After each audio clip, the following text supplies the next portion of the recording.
Hey everyone, welcome back to my kitchen. On the menu today, I have for you some brown stew fish with some rice and peas and some just pure niceness. Stay tuned. Hashtag, I'm a big deal.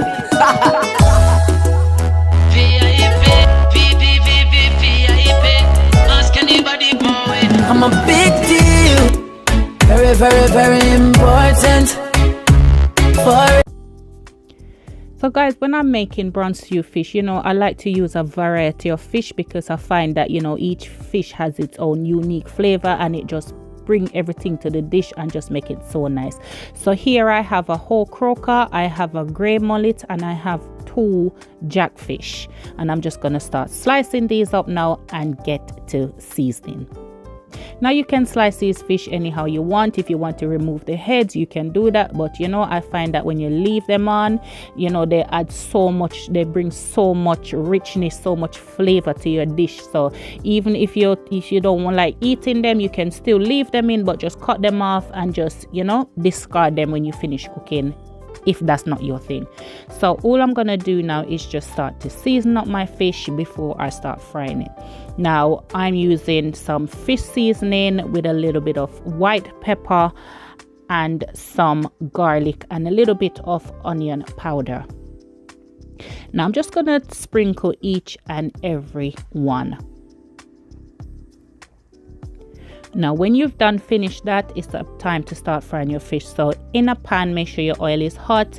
I'm going in with a few cloves of garlic and some Scotch bonnet pepper, and this is just to help to flavor the pot. And then I'm just going to start to layer my fish in so that they can fry.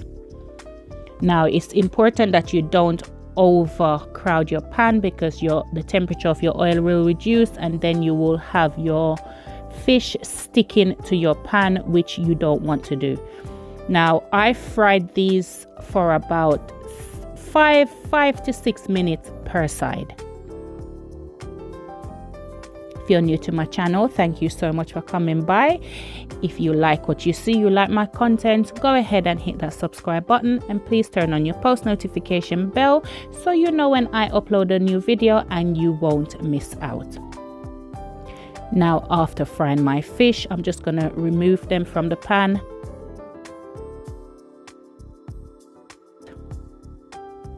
Now once all that's done, I'm going to go ahead now and make my sauce. So I'm going to go in with a little bit of butter.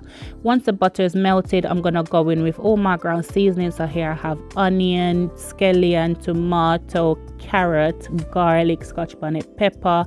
I have thyme in here, but you can kind of use what you have. These are what I like because I find they give the most maximum flavor.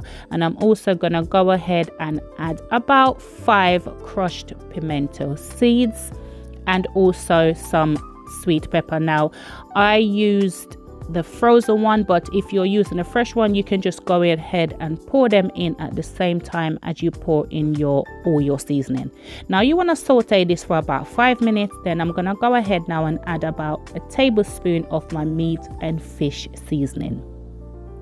Now I'm also gonna add about a cup of my ginger wine. For my returning subscribers, thank you so much for coming by. I really appreciate you guys. Don't forget to give this video a big thumbs up for your girl because it really helps out my videos. I'm also going to add about half a cup of water. Now you want to taste your pot at this point and just I'm using a chicken bouillon cube, and that's sufficient for me. But if you like your pot a little bit salty, you can go ahead and add a little bit more seasoning, or you can double up on your cubes, or 1.5, but 1 was sufficient for me. Now once this starts to simmer down, I'm gonna go ahead now and add my fish.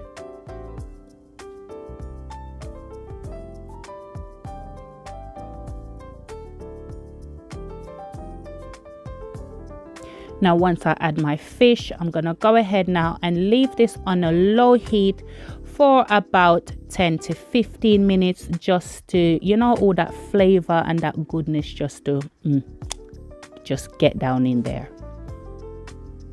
Now this is totally optional, but I went in with I'd say this was a whole Scotch bonnet pepper, and I did slice it up. You don't have to slice it up if you don't want the heat, but you just want the flavor. I kind of wanted the heat because I like when my fish has that heat. You know, fish tends to be raw sometimes, and I find that when you have the little heat, it just takes away the rawness. Now I'm also gonna add, for maybe about the last 3 minutes, I'm gonna add my okra, my sliced okra.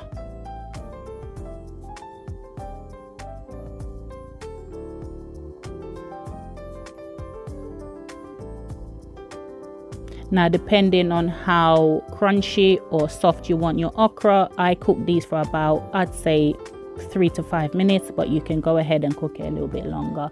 Now I like to add a little bit of sugar in my pot, just to bring that flavor just together. You know, sometimes it can be a little bit sour, so I do like to add a little bit of sugar to just balance it out. Now whilst my fish was simmering away, I started on my rice. Now I am using tin peas, you know, cause that's why them sell it in the shop, for we utilize it. I really like to utilize it, especially when you want something quick. So all I'm doing is now adding my tin peas. Now I'm using tin gungo peas, and I'm gonna add my coconut milk and just, you know, start to season up the pot.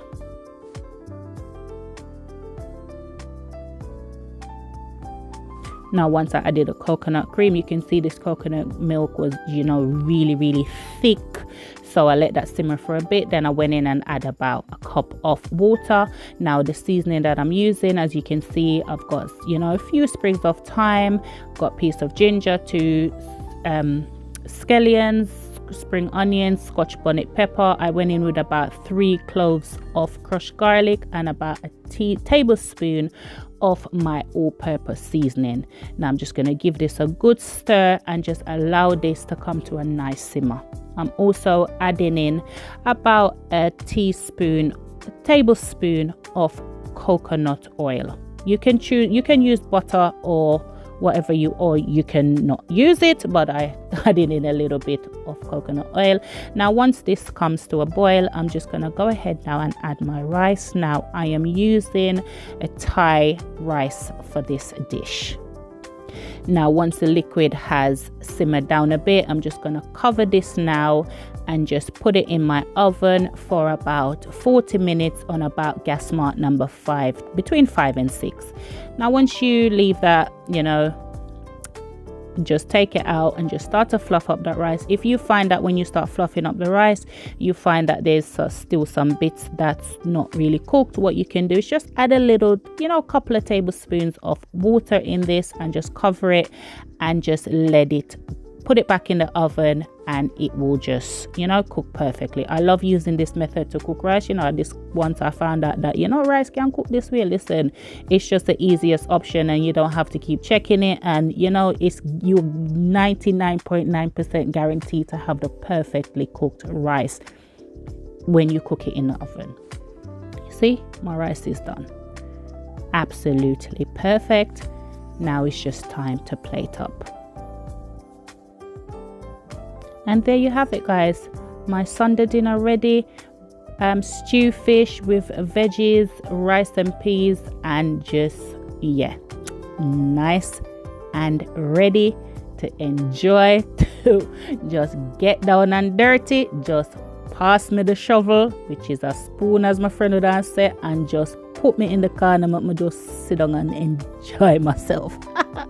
Guys, thank you so much for watching. Don't forget to hit that thumbs up button for your girl, and as I always say, to aim high, work hard but smart, because the sky's the limit and only you can limit yourself.